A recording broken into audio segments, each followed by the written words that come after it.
It's the Security Weekly News. Welcome to the week of 13 July 2025. I'm Doug White, and welcome to the show. Hopefully, I don't have any more of my power supply hardware problems today, but you never know. It could all just go dark. Or maybe I was having a stroke.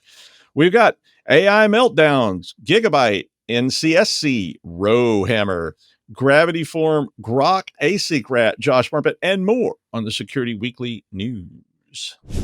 This is a Security Weekly production for security professionals by security professionals. Please visit securityweekly.com/subscribe to subscribe to all the shows on our network. We interrupt our program to bring you this important message. It's the show that keeps you up to date on the latest security news twice a week. Your trusted source for accurate security information and expert analysis. It's time for the Security Weekly News. Imagine a world where every threat, ransomware, supply chain attacks, zero-day exploits, is stopped before it can even begin. ThreatLocker makes that world a reality with a zero-trust approach to cybersecurity. By giving you granular control on every executable that can happen in your environment, ThreatLocker protects your business around the clock. No more guessing, no more gaps, just rock-solid protection that keeps your operations running smoothly and your data secure. Discover how ThreatLocker's least privilege approach can safeguard your organization against known and unknown threats. Take the first step toward total peace of mind. Visit securityweekly.com/ThreatLocker today. All right, I'm Doug White, and it's the Security Weekly News. Don't forget to hit like, subscribe, and leave a comment, or we're going to put tariffs on tattoos, cigars, and booze, which would probably hurt me more than it would hurt you, but you never know. Then you'll see. Well, I usually let Paul do all these UEFI stories because he's sort of the UEFI guru sitting on top of the kernel mountain. But I also used to build a lot of machines. I still build some machines, but not as many as I were. And then they tore my lab down. And so, but a lot of the machines we built in the lab for students to use and students to work on were Gigabyte. Now, Gigabyte, if you aren't familiar with them, they make a lot of motherboard series, and a lot of them are cheap. But there's nothing wrong with cheap, and I haven't bought one in a while, but they were always pretty reliable. We went through lots of different motherboards. I got the MSI curse back then. I wouldn't buy MSI motherboards, although I have one now. But anyway, this report said that dozens, and then it was updated to hundreds of Gigabyte models have some kind of UEFI firmware, which is vulnerable to security issues that would allow someone to plant a bootkit. And I'll tell you, SIM swaps are scary, but bootkits are terrifying to me. UEFI bootkits really scare me. And I eat in roadside cafes and roach coaches, so I don't scare easily. Roadside doner kebab. Russ and I just recently ate doner kebabs in like a shack. We were just driving along and we saw this shack on the side of the road that said doner. And I was like, I could eat. And we pulled over and it was awesome. But anyway, the vulnerability would allow an attacker with local or remote admin permissions to execute arbitrary code in system management mode. And if you don't know what any of that means, it's what we in the biz call bad. Now, granted, having to have admin permissions and so forth eliminates a lot of potential attackers, but it also means that you may have people in your local environment that do have that because you didn't restrict it or whatever. So you might want to think about it.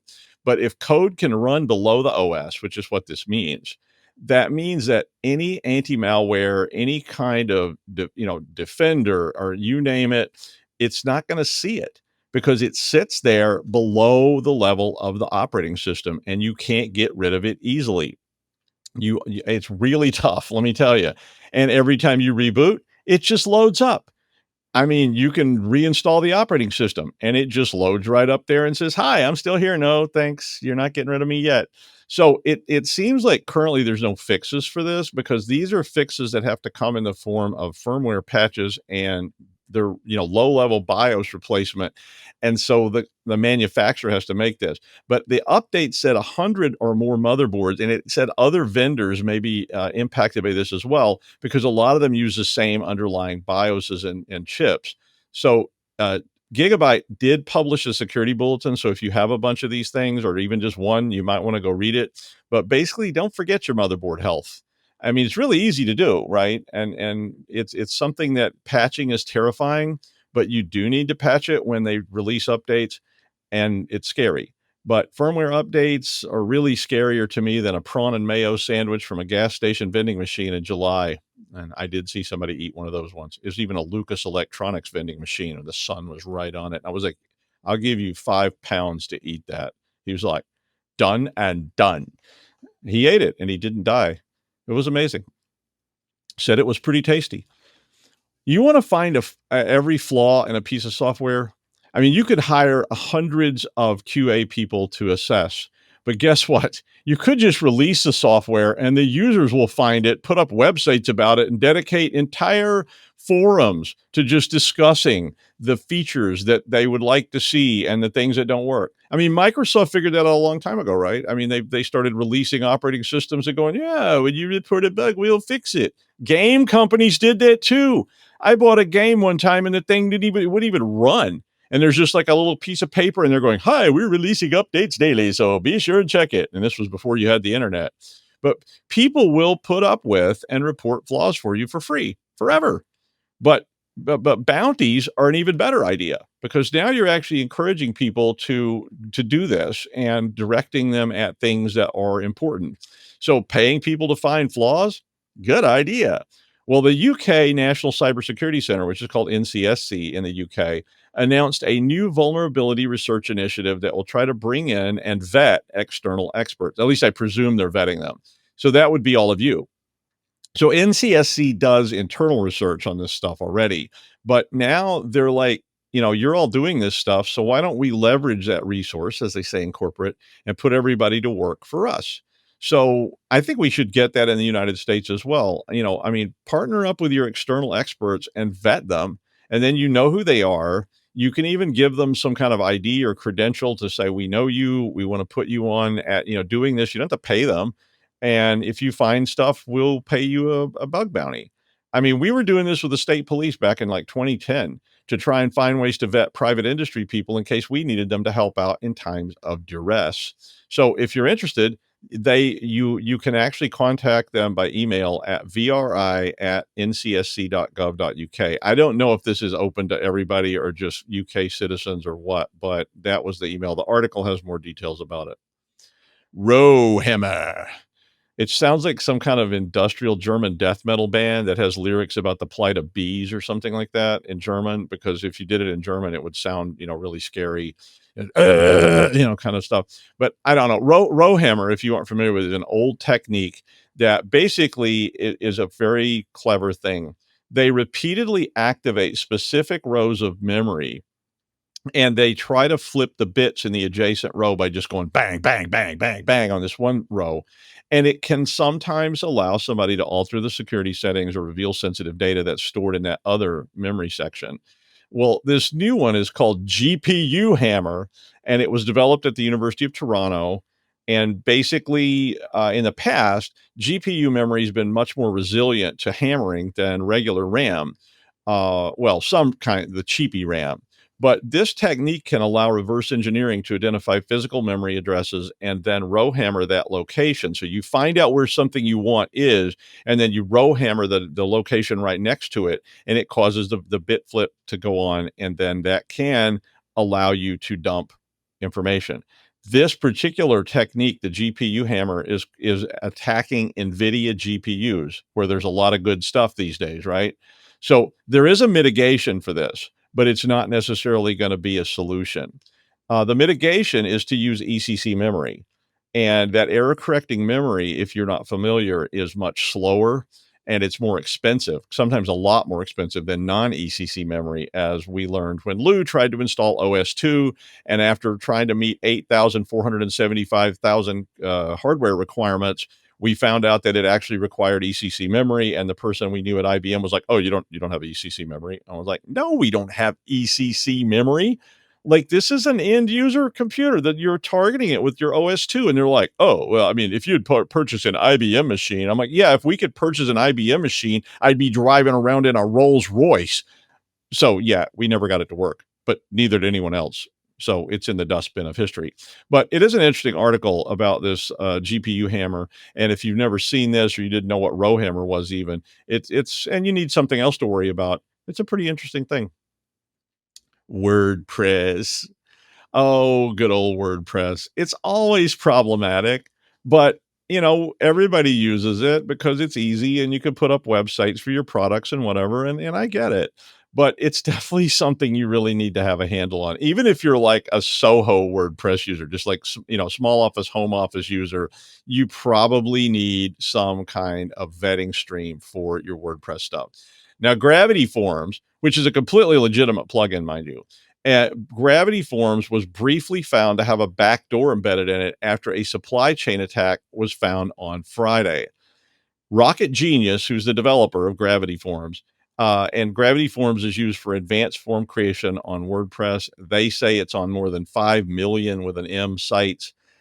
This malicious version somehow found its way into their manual download links, and it was on the official website at gravityforms.com, according to PatchStack. Now, Rocket Genius said this was very, very brief and that it only affected people that manually downloaded the product on that day, but it did not affect automatic updates and so on and so forth. So it was not a very sophisticated supply chain attack, but it's still scary, right? I mean, if you just happen to be that person who said, I need to add Gravity Forms, and you went there and downloaded it during that time frame, you may well have been infected. So Rocket Genius said the window was very short, but they said if you use it, you need to, maybe need to, reinstall it or whatever.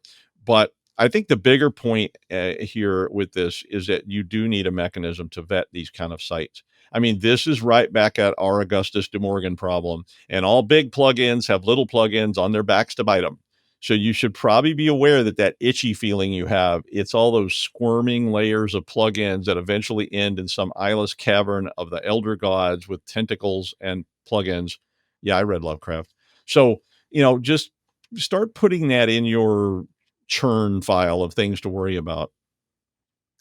I couldn't resist this headline. I really couldn't. I mean, we all are, or probably know someone who's a chess nerd, right? I mean, it's just not me though. I play full contact sports, naked full contact sports, like, manly stuff, not any nerdy board games, little pieces of crap. No way. But if you do know anything about chess, you're pretty used to full-on meltdowns of chess champions, divas, and grandmaster flash eruptions over whatever, and mathematical cheating scandals that I have to get Lou to explain to me from beyond the grave. Yeah, well, so one thing, we all found early on was AI chess bots. Now, I had one. It wasn't AI. It was a decision tree bot. And it basically looked at every possible move, and you may have even coded this kind of stuff if you took something beyond computer science too, like a decision tree bot for playing checkers or drafts or whatever you want to call it, or chess. And I had one. I actually had a video game version of chess that sometimes would take 5 to 10 hours to make a move, but you could just leave it sitting there churning and come back later and it would have made a move. Now, Atari 2600 had a better one than the one I had.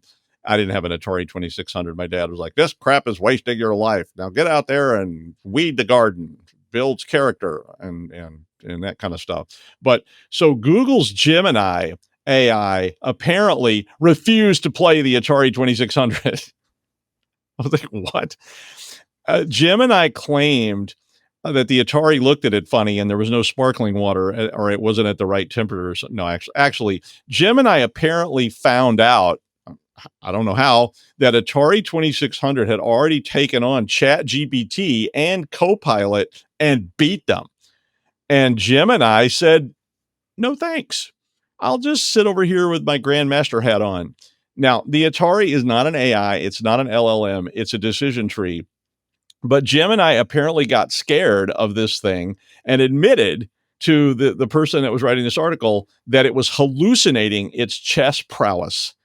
I mean, I get ChatGPT to admit to lying all the time. I mean, it just constantly makes exaggerated claims. I mean, you can ask it all kinds of crazy, can you build me a flying car? Sure, I can. And you're like, no, you can't. You're making that up. It's like, you're right. I'm lying.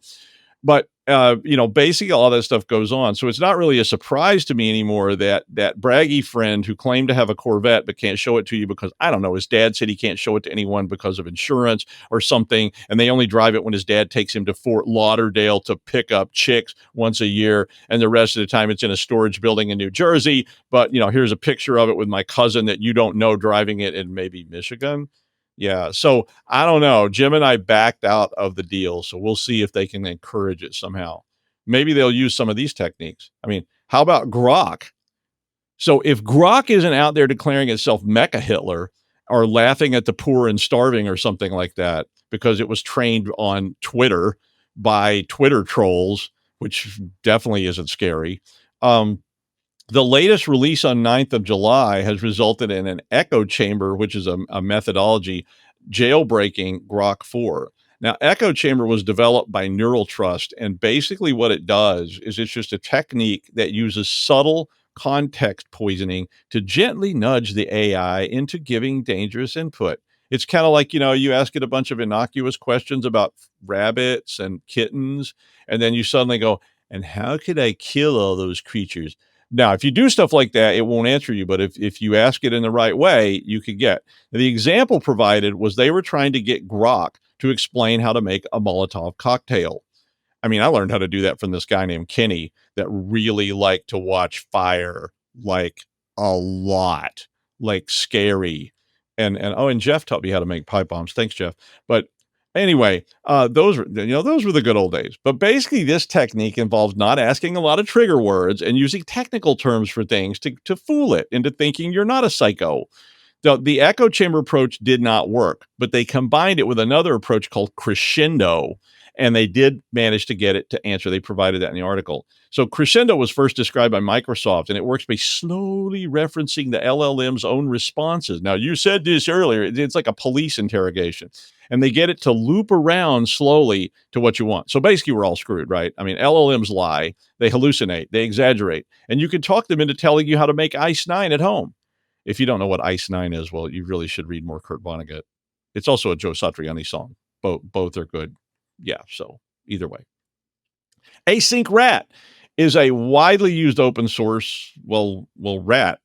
It was first released on GitHub in 2019, and it has become the foundation for many, many, many, many, many, many variants because it's open source. Open source malware coming soon to a theater near you. But what else do you need? You've got the source code for this malware. You can easily adapt it to your needs. So you may be a sort of script kiddie, but you could also be a script dev. You could literally take this source code, mod it all up the way you want it, and name it something else. And basically you forked it, right? It was originally published way back in 2019 by Nyancat, and it's written in C#. Oh, okay. Well, enjoy that. But it can capture screenshots, log keystrokes, steal creds, allow somebody to take over the local machine and exfiltrate all of the above. So it's an all-purpose rat. Now, you may be asking yourself, why not just use the original one? If it does all that and more, why not just use it? Well, you could, but of course, it's on every signature list on Earth, so people tend to mod it. So they have other rats, and sort of some people just want creds, but other rats like Dcrat or Venom Rat were all likely based on AsyncRat. In fact, there's a huge list of all the different variations and forks of this thing on there. So I was mostly just interested in this story because I love open source stuff, and I think it's a great idea, but I don't know what you do about it either. If I was trying to code a rat, I would probably try and find one to look at first, right? Just like we used to do. And if you couldn't, then you had to write it from scratch. But if I could just fork one off of another line, why not? I do think this is going to start to mean that AIs are also going to be pulling this stuff into. So you're probably going to see more of this. You're going to see AIs finding every possible open source. And like, could you optimize all these to make the ultimate? We won't call it a rat because that would trigger you. We'll call it the ultimate remote access tool. It's back orifice. I don't know.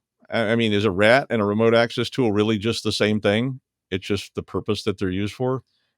I guess so. It's like that radar detector you used to have in your car that was illegal in Virginia, but you had to have a statement saying, I'm just protecting myself from the radiation coming from those police officers' radar guns. That's why I have this, not because I want to violate the law. Right. That didn't work. I still got the citation. Anyway. Always one of my favorite people, Josh Marpet. Hi, Josh. Can't even get the name right, man. God. No, Rob Allen was supposed to be here today, but he had to postpone. So he'll be here. He'll be here another time. It's interesting, though. We had this debate about open source tooling not that long ago. And now we have a debate about open source malware. And it's fascinating how they parallel very nicely. But I mean, anyway, malware is just another piece of software, right? It's just software that has an ill purpose. So why not a remote open access source malware? Trojan or tool is the same as a remote monitoring and management tool, which most MSSPs use. Pretty much. So if you get if you get a remote monitoring and management tool and manage to get it installed, guess what? It's a remote access Trojan of sorts.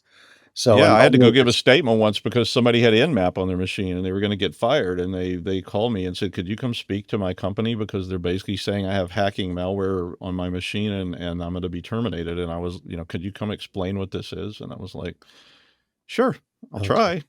It's a port scanner. It's a port scanner. It's not malware. Malware. It is a tool. Well, a hammer can be hammer nails or hammer skulls. It's just how you use it. Yeah, it's like stuffing somebody's hand in a blender. It doesn't mean the blender was at fault.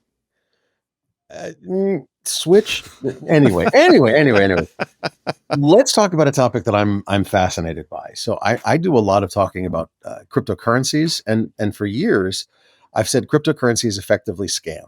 Because let's be honest, most of the uses of cryptocurrency these days is to do rug pulls, do scams, Ponzi schemes of all sorts. And yet it has persisted. And I am honestly starting to see legitimate and varied uses for it. And it's frightening and fascinating all at the same time. I love the math of blockchain. Don't get me wrong. Remember, I wrote a patent on how to use blockchain to secure, with a perfect chain of custody, digital forensic materials. So I love the math, the Merkle trees, the blocks. It's awesomely cool. But the uses of it was really a problem for a long time. Now we're starting to see decentralized finance, DeFi is what people call it. And we're starting to see a significant amount more of legitimate and valid uses for it. Now, is it really all legitimate and valid? No. Are there still scams? Yes. Is it still the currency of ransomware? Yes. Terrifyingly bad. But it's become mainstream enough that we're starting to see some regulatory action springing up around it. And MITRE has done something even cooler. They have taken their attack framework, which in the very long tradition of MITRE misspelling their frameworks' names, the attack with the ampersand framework, they've excerpted out of it several of the different pieces and added a few, and they've created the ADAPT, AADEAPT, which is the adaptive for digital, good Lord, hang on.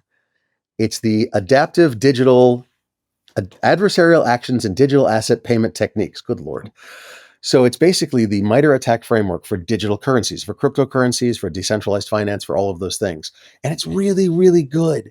It's the initial draft. They've only got I think a couple of dozen things in there right now, whereas the attack framework has got 30 gazillion pieces, but they've got some really good stuff in there. And some of which I honestly was that I never thought of phrasing it that way, but that's a brilliant way to phrase it. I happen to love the one where they have aggregate private key generation data. What they're saying is, if you can figure out how they're generating the private keys for the wallets, for the smart contracts, for the whatever, if you can look at the open source binaries and open source code for how the random number generator, the private key generator, et cetera, and you can find a flaw, well, hell, you may be able to find some way of figuring out, predetermining what the next random private key generation is going to be. You could potentially find out all kinds of things about the aspects of these things. And it's entirely possible to figure out what the next private key is going to be. It's entirely possible to see. I remember there was a random number generator that was actually removed from use or deprecated significantly solely because it was less than 100% random. They basically said the amount of randomness is more than pure random, less than pure random. And so they removed it from use. It's fascinating, the math behind this stuff. So anyway, there's legal and regulatory penalties, market manipulation, scraping blockchain data, scraping KYC data. This is cool. This is now a framework whereby you can build a decentralized finance, a smart contract, a digital currency system utilizing some basic framework knowledge and techniques to actually make it so that you've got some protection. And I can measure it against the standard. Are you protecting against these, whatever it is, 20 different things? If you're not, sorry, have a nice day. If you are, hey, now we can go somewhere with this. You may not be secure. You're never 100% secure. But at the very least, you've got the ability to say, I'm good for these things. Okay? And it's really, really impressive. The fact that MITRE has turned this out, damn. All right.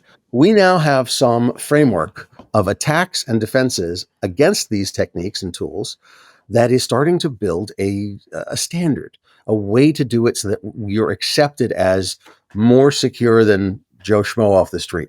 Okay.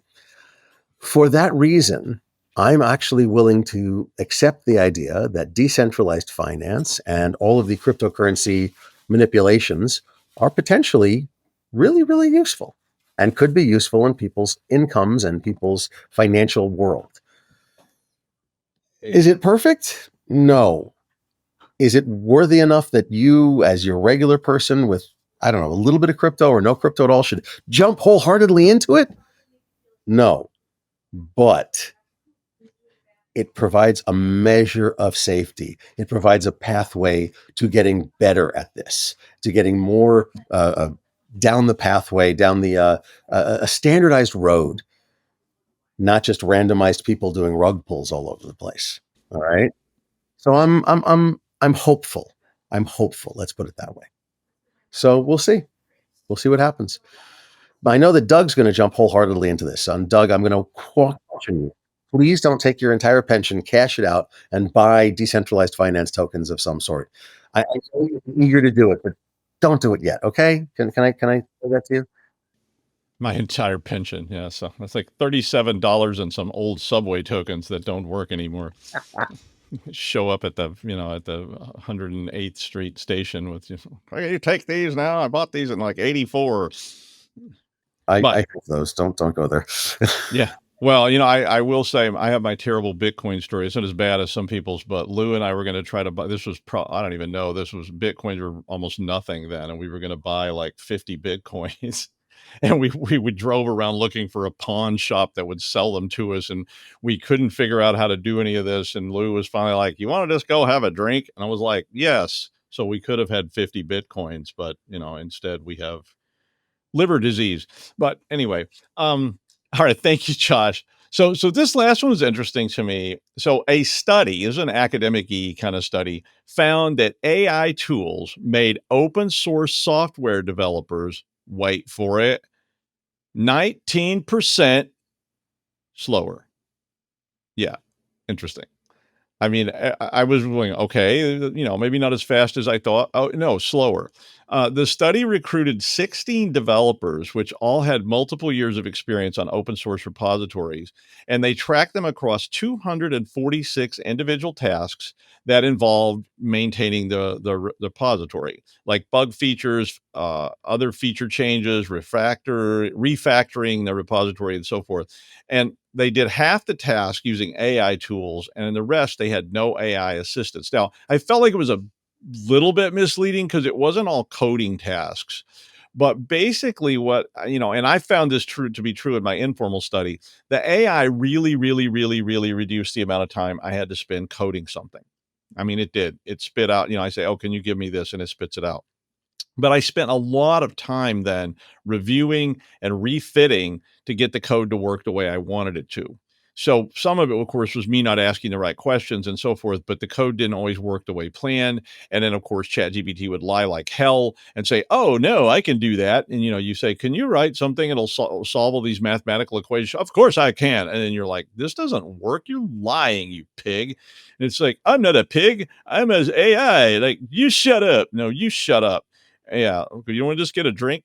But anyway, the devs only accepted 44% of the code from the AI without modifying it. And I think mine's been even lower, which probably means I just don't have enough experience asking the question, but mine was lower than that. So I think the point of this story, and you might be interested in reading it, was that before you decide to bring an AI on board and replace all your devs to get rid of them, you may actually just need more devs. So just saying, so before you start buying into the whole AI is the solution to all our problems and we can fire these bastards, you may want to think about it because it may not be exactly what you think. All right. And that is the news. I will be doing interviews at Black Hat in August. So if you want to get in touch with us to buy one, let us know. Thank you, Josh, and we will see you next time on the Security Weekly News.